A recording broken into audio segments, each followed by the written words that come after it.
सुने वाले मित्र बहुत बहुत आज एक पहले हमार सेबरी के भक्ति और कोरोना में बलात्कार तमाम यूकी कंपनी के तरफ से आप लोगन के बीच से दास यूकी कंपनी के तरफ से भेजे बड़ा प्यार दुलार बड़ा स्नेह मिला। हमके आशा नहीं विश्वास बा कि आपके एक छोटा सा भक्ति 10-15 मिनट कभी रहा बा और ये वो भी रहा आप जौने समय बाबा हमारे आकाशवाणी में एक 1985-86 में यह गीत के गाए थे दोस्त और विदुर महाराज का भक्ति हम करित का करी यूकी वाले कहते कि दिनेश भाई जवन कुछ दादा का बची बचाई हो ओके आप नेट पर दे दे। हम कहा आपके तो हम दे देते लेकिन उनके लिए आप सरकार तो नहीं कुछ करता लेकिन आपके कुछ करना होगा दोस्त। इसलिए उनके यादगार की आप लोगन के अगर प्यार दुलार और साथ मिला दोस्त तो यूकी कंपनी के हमरे रमित भाई के आदेश बा कि बिरहा के साथ साथ उनकर पिक्चर भी बना देंगे। सुने वाले मित्र चला एक छोटा सा बिरहा और भक्ति में भक्ति कहीं नहीं जात भक्ति करे वाले अनमोल होती। कलयुग में भक्ति माथ रंगे से नहीं होती। आसाराम हनन की नहीं टार्च से नहीं चिन्हा जात की न शौकीन बा ओके गड़बड़ बा ऐसे भक्ति नहीं होत भगत महाराज। भक्ति जैसे तू की है भक्ति जैसे विदुर महाराज के हैं भक्ति जैसे मीरा के है बिना रूप का पांव बांध के पैजनी नाचे लगी ऐसा भक्ति हुई चाहे बाबूजी स्वर दे क्या वो मुन्ना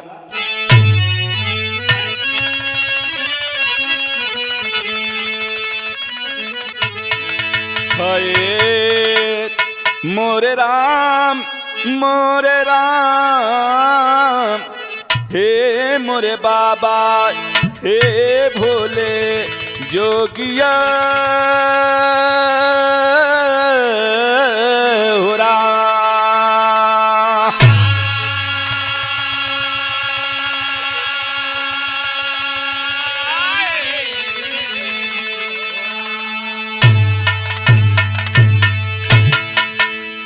भगत के बस में है भगवान और ऐसा ही कहता वेद पुराण भगति किए विदुर जी जाने संसार।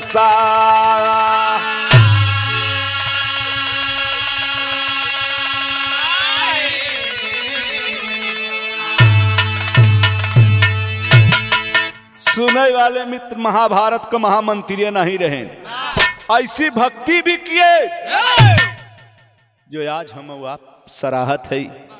पूरे महाभारत में अगर कोई भी याद किया जाता है बाबू तो चाहे भीष्म पितामह हो चाहे द्रोणाचार्य हो चाहे धृतराष्ट्र हो और चाहे कोई पात्र हो लेकिन सबसे सम्मानित और सबसे सम्मान विदुर काका का बाबूजी सबसे आदर से नाम लिया जाता है। विदुर महाराज का भक्ति अनमोल बा।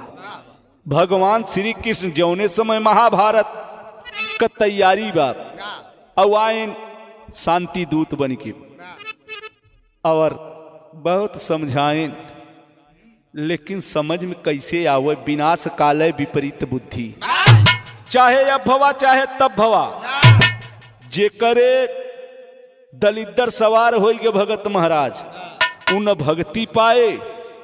एक जने कहा यार रामलीला सब दिन होता रावण बहुत मरत कम मरे। हम कहा यार तू रह गए लंठ रावण मरे का जब ये मन का रावण मरे तब रावण का अंत हुए। हमारे बाबा कभो कभो गाँव की सब दिन रावण बहुत जलाए फिर भी रावण जला नहीं। कभो मारे से रावण जाए ओकर पुतला फूके से रावण जाए। पहले मन के अहंकार के मिटाव तब रावण जाए। सुनने वाले मित्र विदुर महाराज भक्ति किए टेरी के नमूना लगा मुन्ना का हाय अरे भजनिया सब दिन गावई के होए अरे रामा रामा रामा रामा अरे मोरे रामा भजनिया सब दिन गावई के होए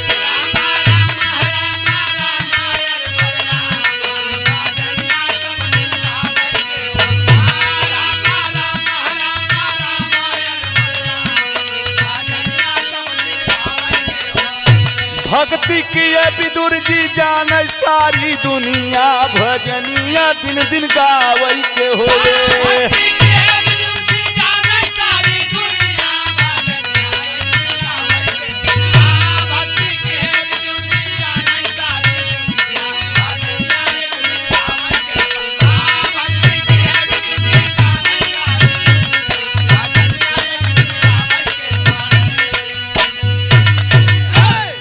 सुनने वाले मित्र भक्ति किए विदुर जी गावई सारी दुनिया भजनिया सब दिन गावई के हुए एकात दिन नहीं और एक से भक्त गुजरी गए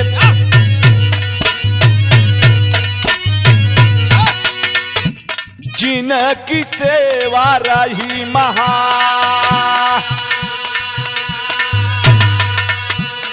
कहीं विदुर जी मोहन से हमारे घर आव भगवान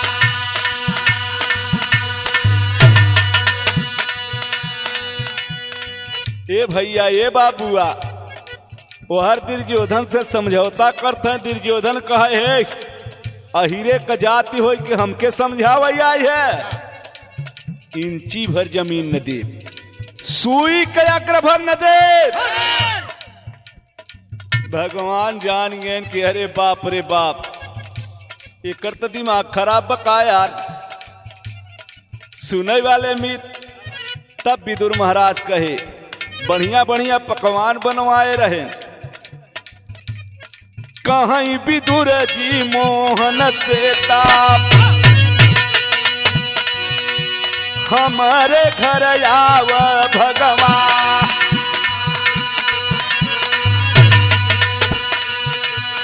कहीं कन्हैया अच्छा भगत जी हम हूँ होत बिहार और बड़े खुशी में चले विदुर घर खाने को न रहा समा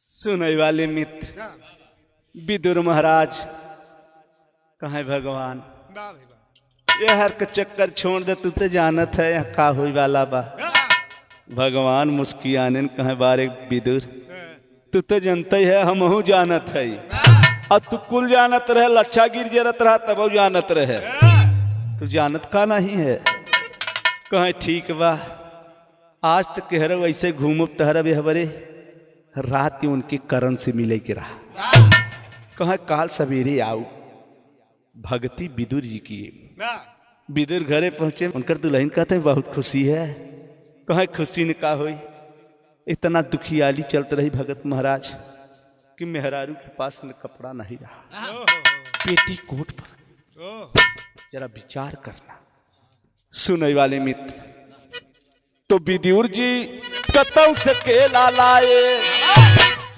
घरे गए तो कुछ रहबे न हाथ नावत है सब सामान देखत है तो कछु न रहा भगवान काल यही तो करी तो का करी सुनने वाले मित्र विदुर जी कतौ से केला लाए और अपने दुल्हन के समझाए अरे आज कन्हैया आई धोई के पिए चरनिया भजनिया सब दिन गावई के हो रे।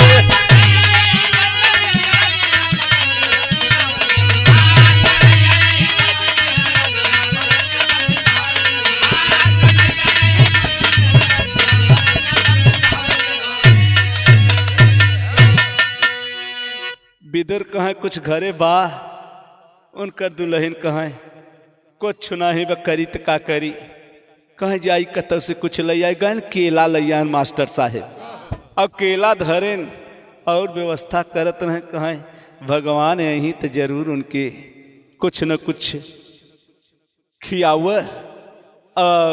जौने समय भगवान आवत हैं खुशी के मारी समात नहीं हैं पगधारी आवत है। एक लाइन गीत लग गए मास्टर साहेब एक एक महतारी बहन गावा करथिन लाल कात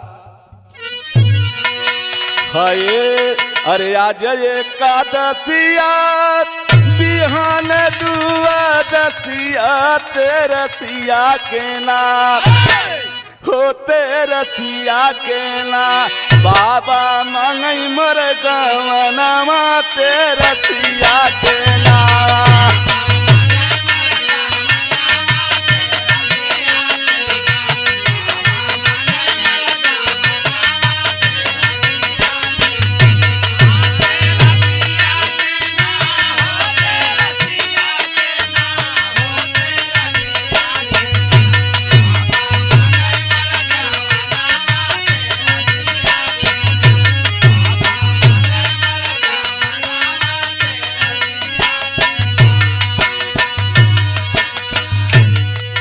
कभों कभों एके पूर्वांचल वाले गावत थी ना हमारे शेषधर मास्टर साहब कोई प्रैक्टिकली बोले यार कि उखिया में खेललू रहरिया में खेललू भूलाई गईलू ना हो भूलाई गईलू ना ई कारियावा का सुधिया भूलाई गईलू ना।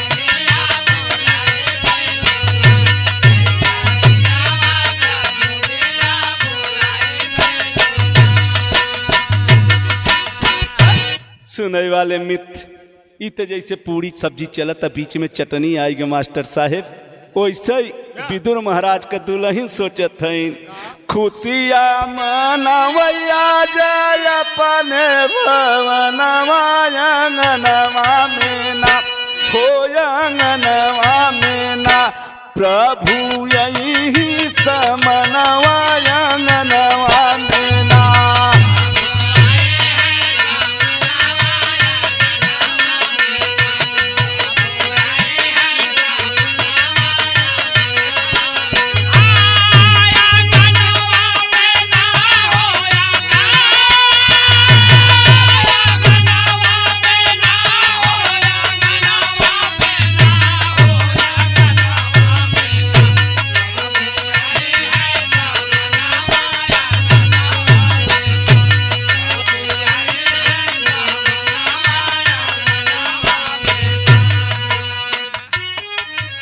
बड़े भाई आज भगवान ही चौकी पर बैठाऊ बोल के मारी सनवा अंगनवा में ना हो अंगनवा में ना प्रभु का धरबै चरणवा भवनवा में ना।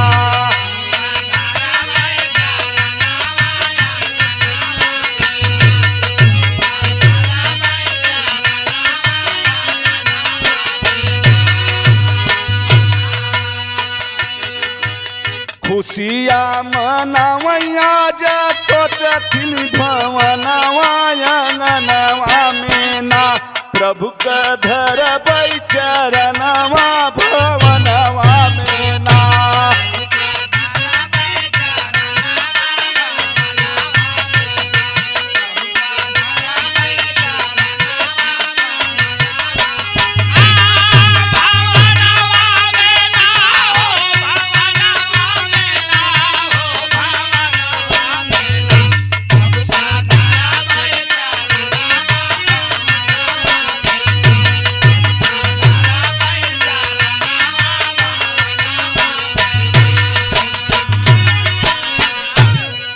सुनने वाले मित्र, जौने समय कन्हैया जी जब आए तो आसन पर विदुर महाराज कतम गए रहन कि कुछ लई आई का खियाई, और इतनी उनके खुशी में विदुर का दुल्हन ऐसे लेट गई।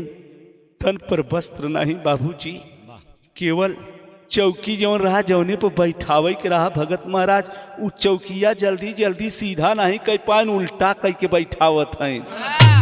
बारे भगवान कन्हैया जी मुस्कियात, और जब कन्हैया जी मुस्कात हैं पिराहा में की गीत लगे मुन्ना का हाय अरे सुगना बोला बस वरिया न हो सिया राम जय जय राम।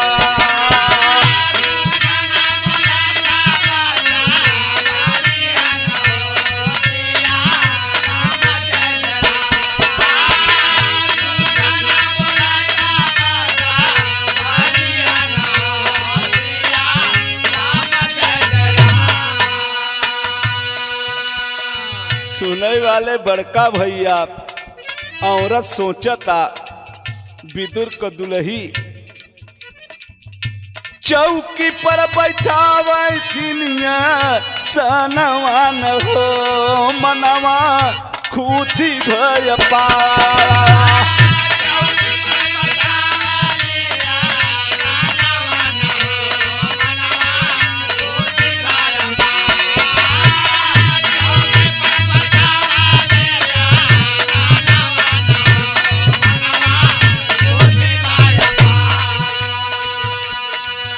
सुनने वाले बड़का भैया भगती अनंत देखे कुंवर कन्हैया,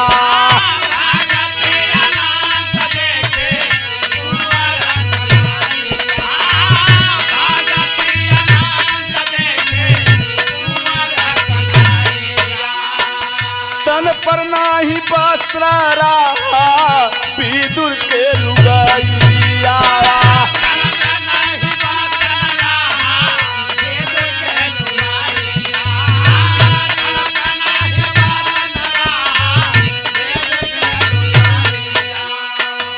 उल्टी चौकी मारा थिनिया सनवा न हो खुशी मनवा हमारा।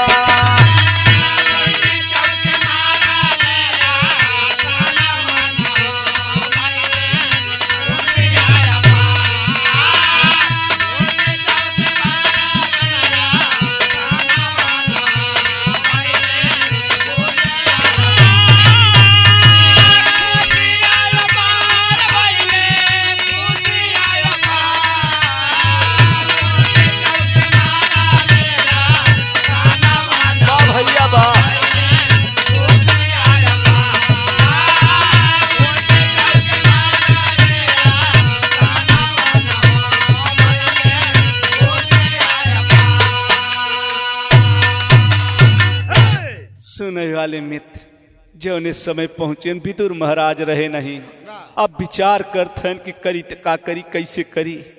और जब दुल्ही उनकर जब सामने पड़ी तो तन पर वस्त्र नहीं, और जब तन पर वस्त्र नहीं भगवान श्री कृष्ण अपन पीतम्बर उठाई के डाल दिए। बाबूजी हाय रे गरीबी, हाय रे समय, हाय रे भक्ति।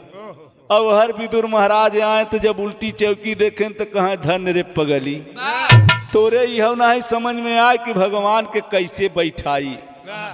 सुनने वाले मित्र, जरा विचार करना, पांव दबावत है, सेवा करते हैं, और जवन केलवा लई आए रहे विदुर भगत महाराज, उ केलवा के छोले जाते हैं तैसे तनी भक्ति में खुशी हो गए कि भगवान गुज्जा खाई के उ केलवा के छिकला खाते हैं। कहें काका विदुर महाराज तोहरे भक्ति की अनंत भक्ति बा, सब युग में गावा जाए, ये द्वापर से ज्यादा तुम्हारी भक्ति कल युग में गावा जाए। आज लोग गावत बड़का भैया भाव मिला कहना में मार साहेब विदुर जी बोले कृष्ण मुरार, अब आपकी भक्ति बहुत अपार भगत जी तो से बढ़ के तोहरी भगतिनिया भजनिया सब दिन गावै के हो।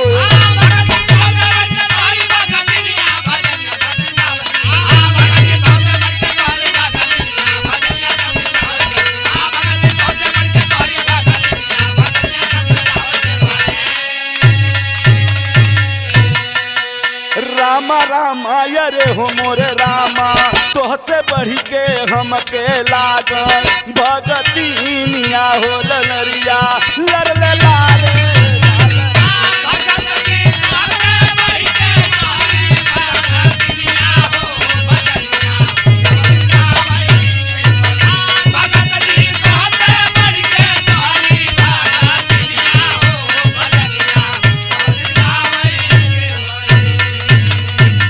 सुने वाले मित्र तोहसे बढ़ के भगती वाले, लेकिन आखिरी लाइन में मास्टर साहेब जरा चौपाई चलत का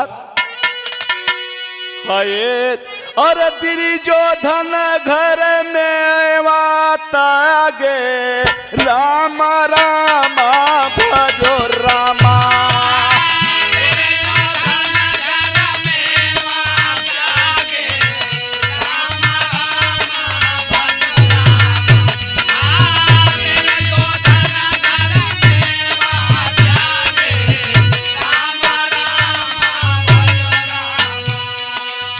साग विदुर घरवा पर खाए रामा रामा भजो रामा।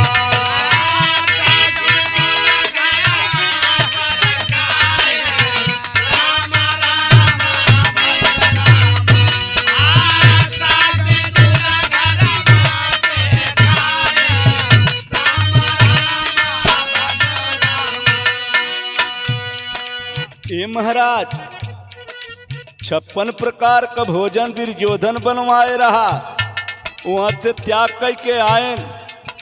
दुर्योधन कहे यही का लड़का इनके का पता बा कि भोजन का होता। सुने वाले मित्र विदुर के घरे आए, साग खाएं, कुछ रहा नहीं, भोजन नहीं रहा बाबूजी, केला का छिलका खाए। सुने वाले मित्र भगति तोहरी दिन दिन गाए राम राम भज रामा।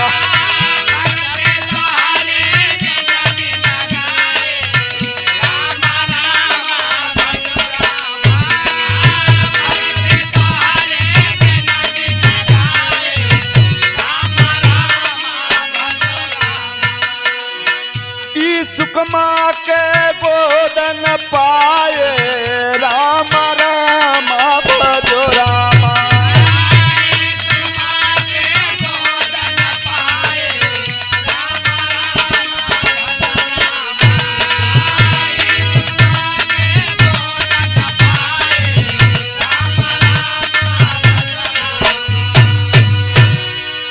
कहे विदुर महाराज ई भक्ति हम ऐसा भक्ति आज तक देखा नहीं, जवन जसोदा माँ के दूध में नहीं पावा, जवन देवकी माँ के जवन समय पर आए पर गोद में नहीं पावा, नंद बाबा के दुलार में नहीं पावा, तवन तोहरे भक्ति में पावा। विदुर महाराज बहुत खुशी भय कन्हैया। आखिरी लाइन में द्विपद कहना बमार साहब का हाय अरे खुशी भयना ये बाबू खुशी भयना भक्ति में सकती लगानिया खुशी भयना।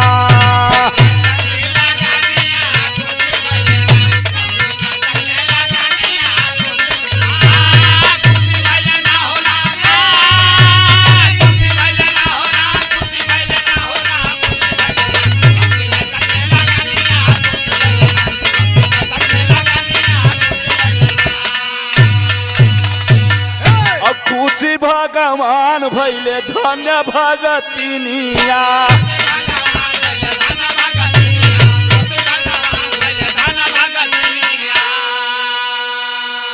और आज तई कीर्त बन गई सुनी ले कहानिया।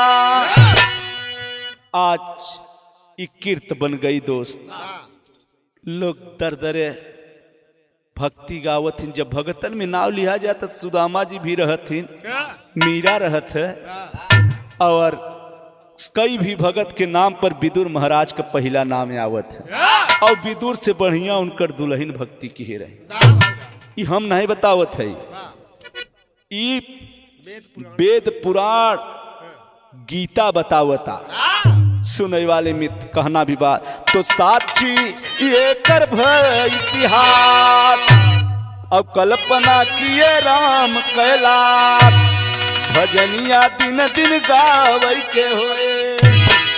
अरे गावै दिले से यादव वही भजनिया दिन दिन गावै के हो।